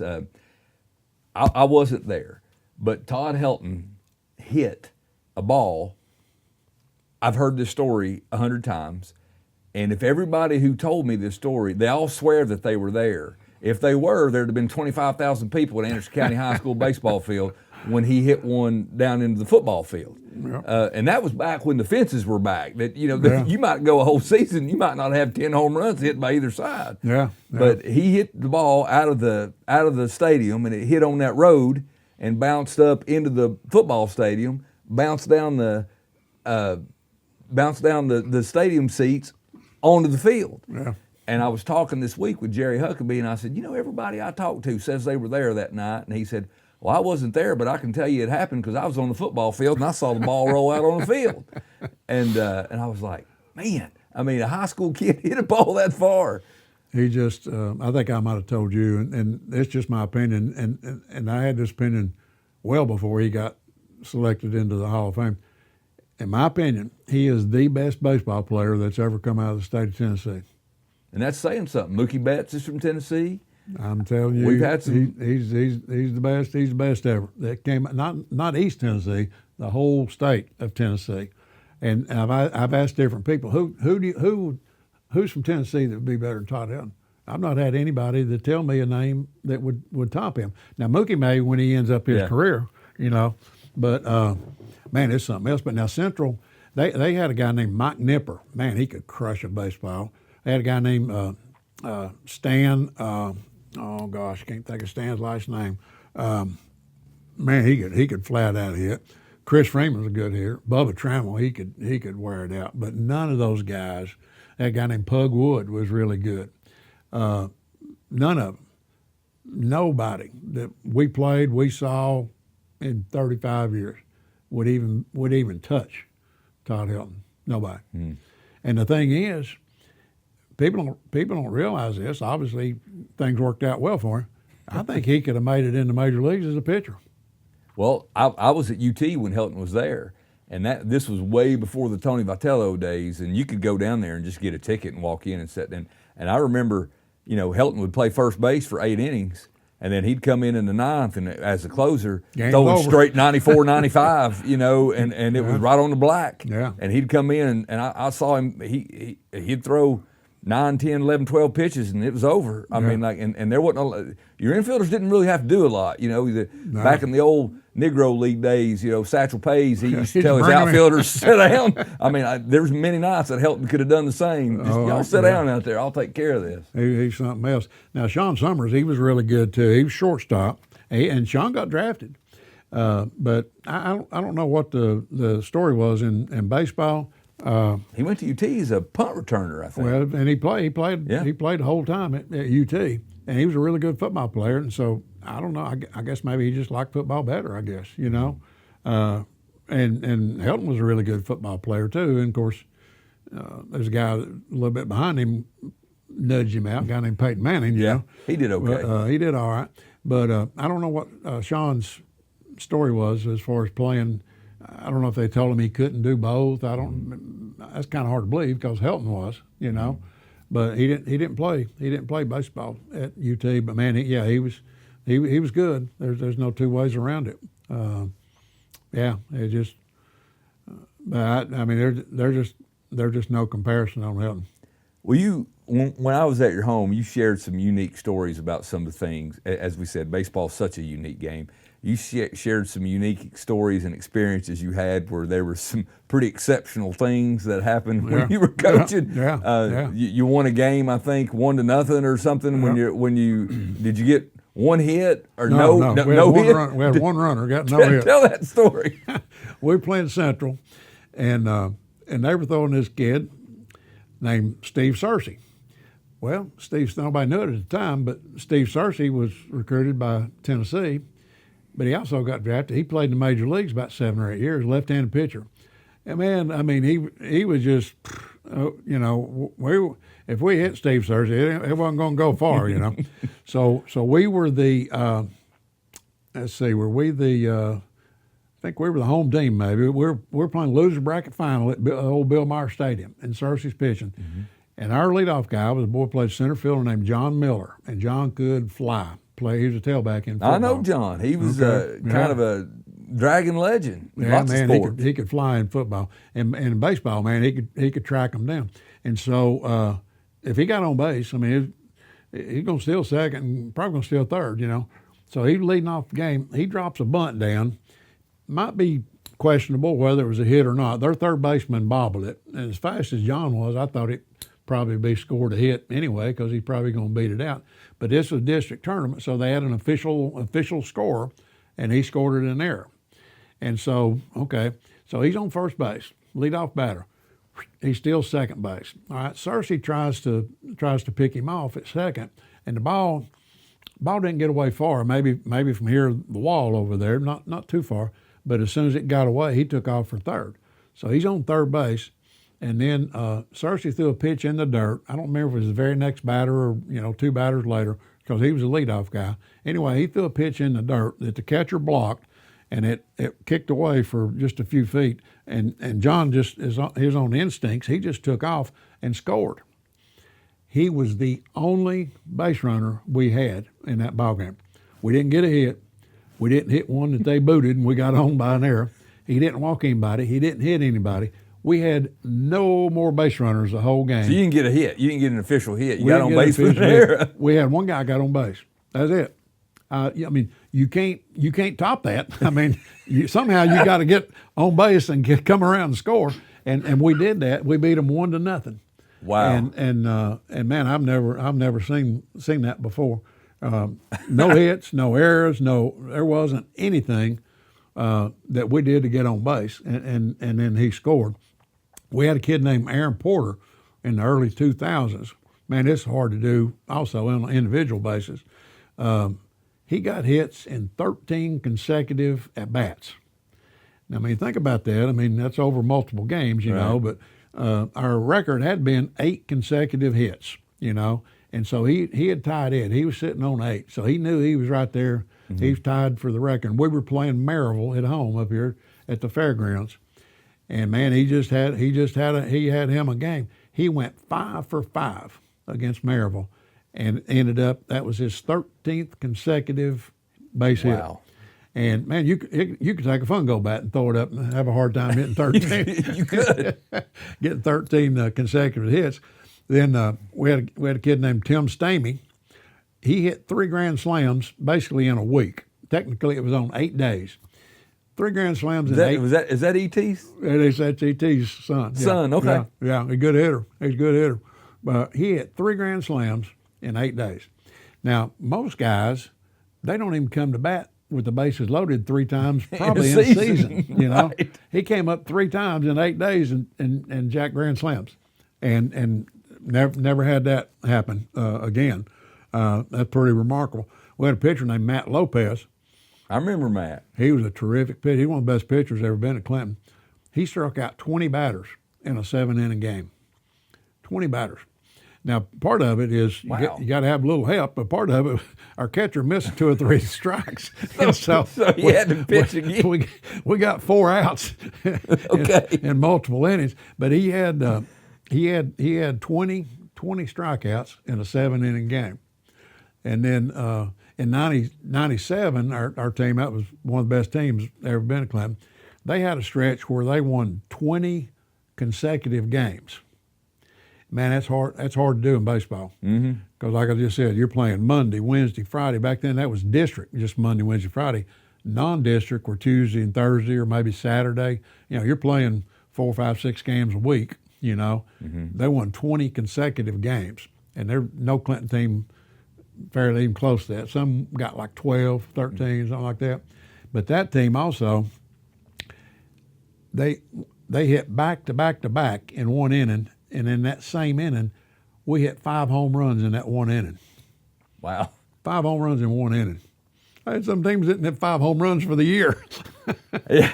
Well, that's the thing about baseball. You can, I've told my wife, I mean, the game's been around for 100+ years. Yeah. And you still can see some things that have never happened before. Yeah. Still. This event, that event, never happened before until today. Right. It's just, I tell people cause I'm a huge baseball fan, as you know, and I tell people all the time, baseball's chess, everything else is checkers. Yeah. It's just, I like checkers. I like it, but baseball's chess. Well, and one thing funny was Central. We beat them 1-0 in that game. We beat them another time, 1-0, and got no hit. We got a runner on first. I think he may stole second. We bunted him third, squeezed him in about the fourth or fifth inning, and that was it. We won. So we got no hit twice and won. Won both of them. Not too many people could say that. No, not too often. So, I mean, you've made so many significant contributions on the field and off the field at Clinton High School. I mean, I know you've been involved in the Clinton Hall of Fame activities that are going on around campus. Talk about some of those things, some of those accomplishments and achievements for you. Tell you one thing that I'm really proud of had to do with the county coaches. At one time, the coaches weren't getting compensated much at all. When I first started coaching, this sounds like crazy. Of course, I know it's been, back in the Stone Age. Head football and head basketball coaches were making $600 to coach. I was making $300 as assistant basketball and $300 as a head baseball. That's it. Clinton had a guy as football coach named Ken Honey. And Ken had played football at UT as fullback. And then he played a little bit in the NFL with the Jets. Well, he came to Clinton. He married a Clinton girl. He came to Clinton. He was coaching. He was making $600. Well, all of a sudden, he left and went to Cookeville. And everybody's like, oh, what in the world? Why would he leave? Why did he go to Cookeville? Clinton was paying $600. Cookeville at the time was paying $3,500. Wow. So he left and he went to Cookeville. Well, people, we can't have that. We can't have our coaches leaving. We got to pay them better than that. That's what other people do. So they put this index in the mid 1970s, and it was based on like head football and head basketball was top, assistants was like the next level, and then minor sports would be a little bit below that. And so football and basketball made $3,600, and assistants made $1,800, and mine, I was making $1,260. This was in mid 70s. Well, I'd been doing that for mucho years, and by the late 90s, those supplements hadn't changed. I mean, it had been close to 20, 25 years. They hadn't changed. You didn't get a dime more than what was handed in the mid 70s. Mm-hmm. And man, that just wasn't right. So we'd go around to our ball games. I talked to these other coaches. What kind of supplement are you making? And assistant coaches were making double what I was making. They were making about $2,500. I was making $1,260, and the head coaches were making about $35. So they're 3 times what I was making. Well, basketball coaches at one time in football, $3,600 was pretty good, but then other systems started climbing on up. Well, then that $3,600 wasn't that good. So I got our coaches together, and what we would do, we'd go school, but well, we can't negotiate that this year. This year we're doing this and this and this. You got to run it through the ACEA. Well, we'd go to ACEA. Well, now next year we're going to we're going to negotiate this and this and this. So we were just kind of getting kicked to the curb, and one more year led to another year, and so finally we just decided that, man, that's it. We're going to take a stand. So I typed up a petition, and every one of our coaches that were on tenure signed that petition that if this didn't get addressed, we're walking, because everybody had a teaching spot, Mm-hmm. So I wasn't going to be losing a whole lot if my $1,260 got sliced off. And we did the same thing with Anderson County kids, teachers, or coaches. But some of their guys weren't on tenure, so we didn't ask them to sign that.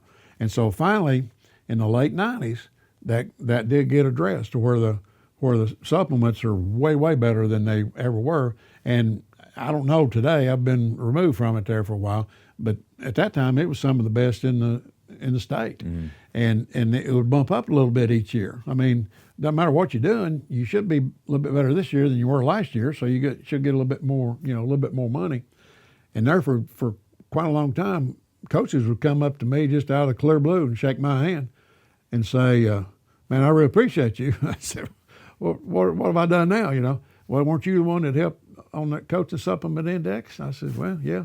Well, I really appreciate you." And so that's gone on now for going on 30 years, that coaches in Anderson County are getting way better compensated than they used to get. And man, I'm proud of that. I'm not getting any of it, but I'm glad they are. the Wall of Fame is it's really unique and it's really cool. It's not based on what somebody did when they were in school. You can be an all-state quarterback or point guard, or it doesn't matter. It's what you've accomplished after school. And like last year, we recognized a guy who he's daggone brigadier general. We had a doctor. We had a guy, education professor at the University of South Carolina. We had a girl that's active in the community with the city of Clinton. We've had all kind of military people, medical people, people that's written books. It's just. You spoke you were a commencement speaker a few years back. Yeah. I mean, who'd ever thought that? You know.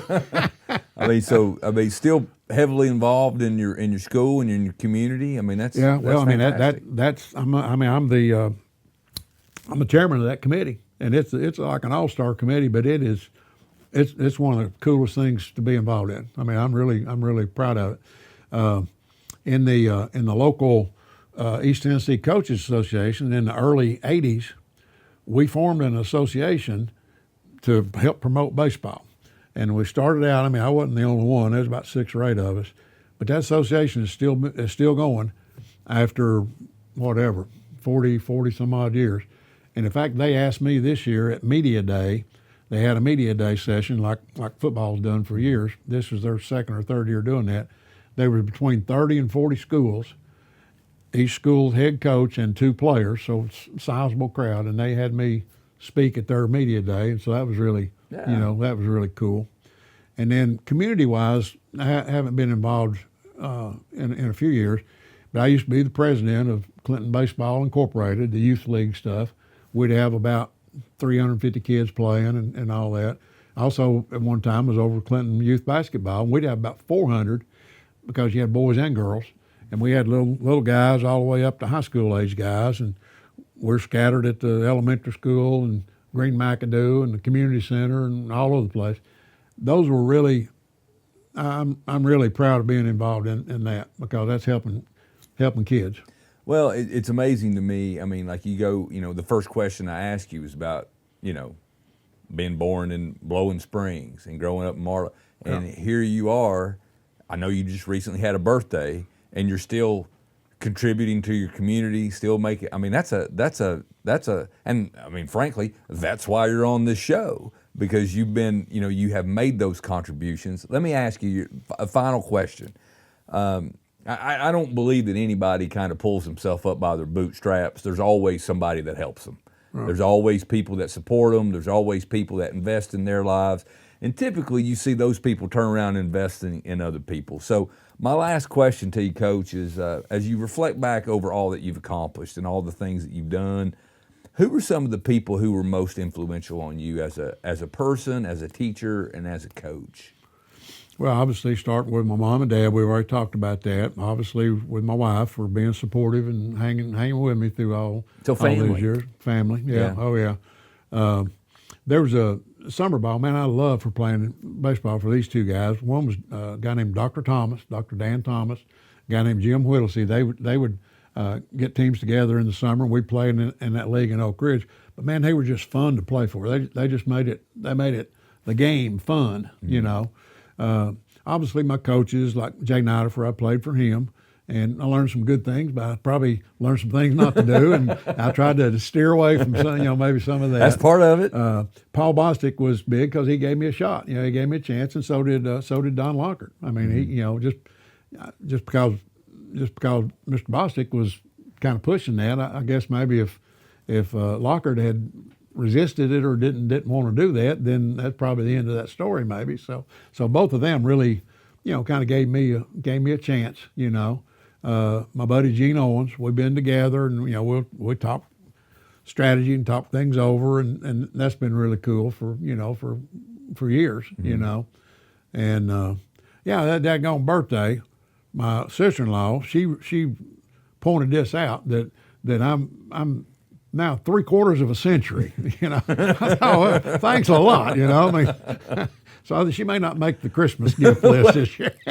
So before we wrap this up, and you didn't know I was going to do this, but I'm going to tell one of my favorite Coach Taylor stories. All right. So when you came to Anderson County High School to coach basketball, yep. I was your student manager one year, and we ventured up to Scott County, and we were playing Scott County up there, Anderson County up there, and Scott County had this guy on their team by the name of Rusty Yates. Oh yeah. And you threw everything at Rusty but the kitchen sink. I think you may even threw your clipboard at him. And we were in at the halftime, and we were going into the bathroom there, and you and I were having the locker room, and you came. I was in the bathroom, and you came in, and you looked over at me, and you said, "Well, Big D, got any ideas about what to do with the second half?" And I said, "No, Coach, I don't." And you said, "I don't either," and turned around and walked. I think Rusty dropped about 35 on us that night, and the only reason he got 35 is probably because he didn't want 36. I mean, but if he did, and I just thought, I've reflected back on that, and that was just so funny because Rusty was the kind of guy you got up under him, and if you tried to get up under him, take away a shot, he just put the ball on the floor and go by you. Oh, man, and if you laid off of him to try to take away the dribble, he'd just shoot it from wherever he was, and more times than not, it went in. The only thing might have slowed him down, his arm might have got tired from shooting so much. That's true. Coach, I can't thank you enough. I appreciate you coming in and doing this. It's been fantastic. And I just thank you so much for everything that you've done for our community, for the kids. And you know, obviously your relationship with Freddy is fantastic. So you're episode 4, and for baseball season, the start of baseball season, there's nobody better than you. So thank you so much for taking the time. Well, I do appreciate you having me here. It's been a blast. Folks, if you've got somebody that you'd like to recommend for as a guest for Storytellers, you can email me at dleach@acs.ac, or you can email Ryan Sutton at rsutton@acs.ac. And if you've got anybody, just give us the name, contact information, and the reason why you're recommending them. Again, for Ryan, for Coach Taylor, thank you for tuning in, and we'll be back in May with episode 5.